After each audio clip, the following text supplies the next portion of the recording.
There was something you wanted. Maybe it was a job, a relationship, a project you'd been quietly building for months.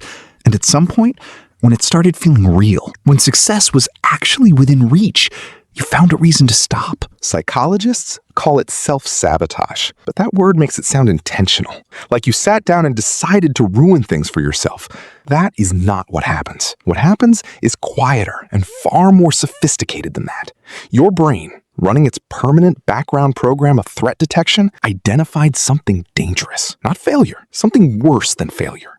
It identified the possibility of trying your absolute hardest and still not being enough, and it decided, in its deeply protective way, that it would rather never find out. Here is where this starts. For most people who carry this pattern, there was an early environment where their value felt conditional, where love, approval, or safety seemed to depend on performance, where getting things wrong had consequences that went beyond the mistake itself, consequences that felt like verdicts on who they were as a person. A child raised in that environment learns something that follows them for decades. Failure is not just an outcome. Failure is evidence. Research on self-handicapping, a concept first documented by psychologists Stephen Berglass and Edward Jones in 1978, found that people who fear their abilities will be found lacking will often create obstacles for themselves before attempting something difficult, not consciously, strategically.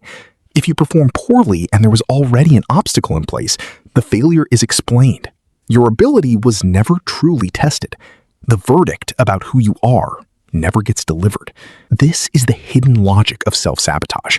It is not self-destruction. It is self-protection. Your brain is not working against you. It is working very hard for a version of you that learned early on that being fully seen and fully judged was a dangerous thing to allow. But here is what that protection actually costs. Every time you pull back before the finish line, you collect evidence that you cannot follow through. Every time you let an opportunity expire, you build a story about yourself that becomes harder to argue with. The very thing your brain is trying to protect, your sense of who you are, is slowly being shaped by the pattern of avoidance itself. You are not protecting your identity. You're gradually building a new one, and it is not the one you want. The real fear underneath self-sabotage is never about the thing itself. It is never really about the job or the project or the relationship.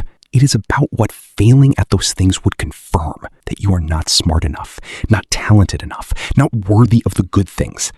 That if you tried your absolute best and it still did not work, there would be nowhere left to hide. So you hide first, before the test happens, before the verdict comes in. Here is the reframe. That thing you did, the pulling back, the perfectly timed excuse, the project you quietly abandoned, that was not you failing. That was your brain doing the only thing it knew how to do with a fear it never learned to carry any other way. You were not being weak. You were being protected by a system that was built a long time ago and has never been updated.